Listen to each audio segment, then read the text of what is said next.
Bukan saja merupakan Suruhanjaya ini, kami juga beriltizam membuat dialog dan rundingan antara peradaban dan agama untuk mengukuhkan persefahaman. Dan bagi kita di Pakatan Rakyat, dialog dan rundingan ini mesti dilakukan di dalam satu konteks demokrasi yang tulen, di mana perbahasan yang ikhlas, yang berpengetahuan boleh dilakukan di ruang umum. Bukan seperti sekarang di bawah Barisan Nasional, di mana ruang perbahasan umum adalah terlalu sempit, dikongkong, dan di mana perbahasan yang berlaku diputar belitkan demi kepentingan politik dan maklumat tidak betul dan tidak tepat disampaikan kepada rakyat. Tuan dan puan-puan, itulah beberapa perkara yang penting berkaitan dengan agama. Saya alih sekarang kepada pendidikan. Umum tahu, tuan-tuan puan-puan, betapa hambarnya prestasi Barisan Nasional dengan mengurus sistem pendidikan, sama ada di peringkat prasekolah, sekolah rendah, sekolah menengah, atau institusi pengajian tinggi. Kanak-kanak Malaysia tercicir berbanding rakan sebaya mereka di rantau ini dan dunia luar. Saya bagi satu contoh sahaja. Universiti Malaya tidak kekal lagi dalam senarai 200 universiti terbaik dunia yang dibuat oleh Times Educational Supplement di United Kingdom. Inilah contoh Malaysia boleh oleh Barisan Nasional. Senarai universiti kita itu tidak lagi dalam senarai universiti yang terbaik. Anak-anak kita lemah menguasai kemahiran asas, gagal ditanam dengan pemikiran yang kritikal, dan akhirnya tidak berdaya memenuhi permintaan pasaran pekerjaan seperti pekerja mahir. Sistem meritokrasi masih tidak diwujudkan.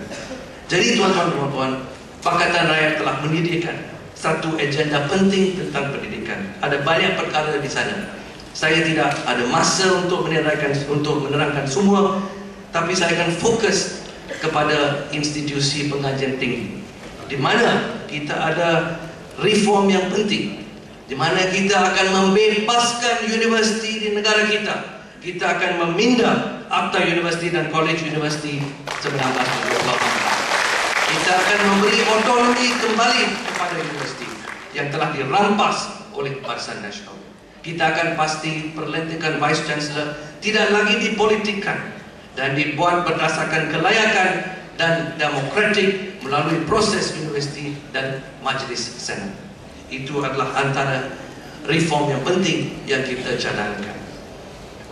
Saya alih pada keselamatan. Ini satu tajuk yang cukup penting bagi kita semua. Sekarang di Malaysia terdapat peningkatan jenayah dan rasa tidak selamat di negara ini.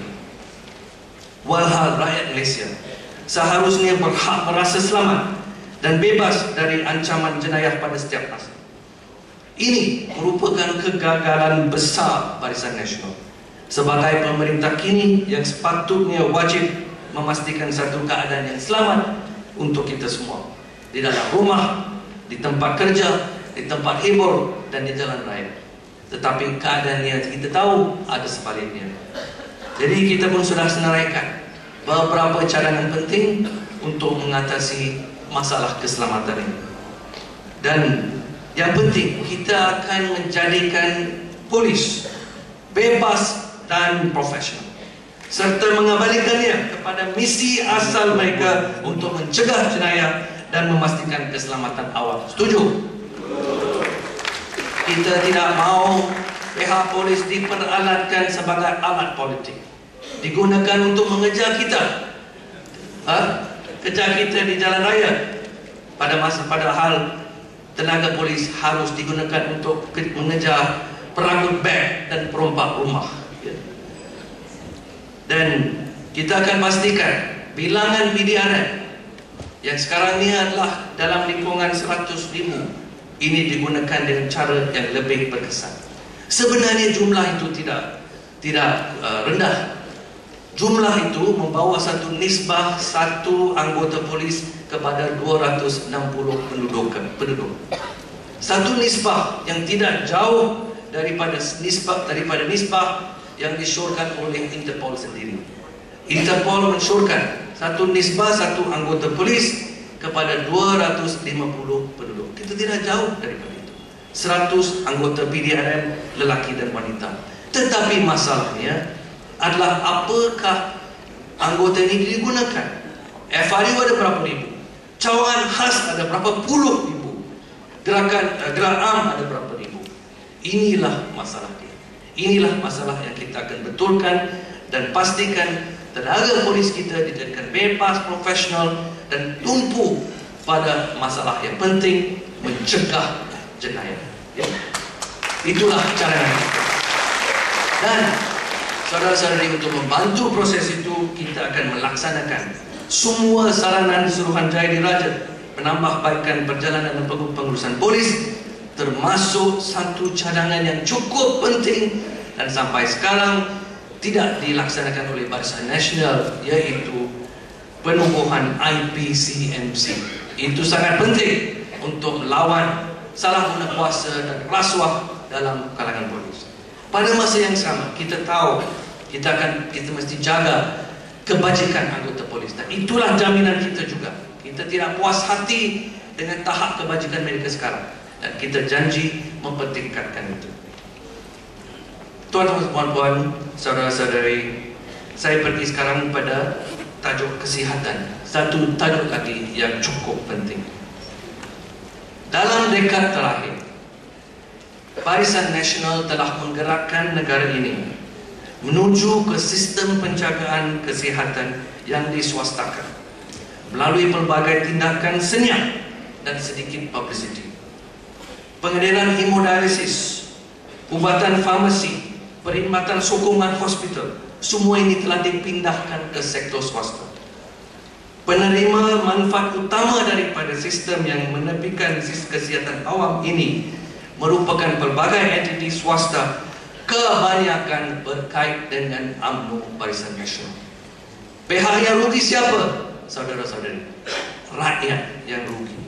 Rakyat sekarang kena bayar lebih untuk khidmat awam yang dulu dia tak dapat yang lebih baik dan kurang harga. Pengswastaan berterusan sektor kesihatan, saudara-saudari, telah mengakibatkan keadaan sekarang di mana 70% pesakit adalah di sektor awam, tetapi 70% doktor adalah di sektor swasta. Inilah yang telah diakibatkan dengan dasar ini yang tidak betul, yang perlu kita sebagai Pakatan Rakyat kena betulkan. Jadi Pakatan Rakyat akan menghentikan pengswastaan sektor kesihatan dan memberi penumpuan kepada pemulihan sektor awam. Dan untuk itu kita telah senaraikan beberapa cadangan, dan inilah komitmen kita kepada rakyat bahawa sektor kesihatan awam akan diberi sokongan yang penuh dari segi sumber, dan kita harus mempertingkatkan tahap sektor itu untuk menjaga kebajikan rakyat.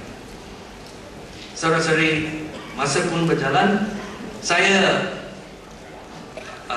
ada dua tajuk lagi yang penting yang saya tidak mau tinggalkan. Satu adalah berkaitan dengan wanita dan institusi keluarga, dan akhir sekali dengan golongan muda. Sektor wanita adalah cukup penting. Pakatan Rakyat meyakini bahawa dasar-dasar yang mencerminkan penghormatan, pengiktirafan dan pemahaman terhadap status dan potensi wanita dapat menjamin kesejahteraan masa hadapan negara. Dan dengan matlamat itu dan iltisam itu, kita telah senaraikan beberapa perkara untuk membela wanita secara lebih berkesan daripada apa kita lihat sekarang.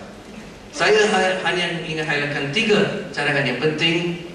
Satu, kita akan mengubah akta bagi memastikan golongan wanita dapat layanan yang adil dalam segala bidang. Setuju? Ini akta supaya memastikan ada perlindungan dari segi undang-undang, ada hak yang jelas diberikan. Lelaki tidak boleh mempertikaikan lagi, ya? Okey. Yang kedua, ini berkaitan dengan kadar guna tenaga bagi wanita. Kita nampak prestasi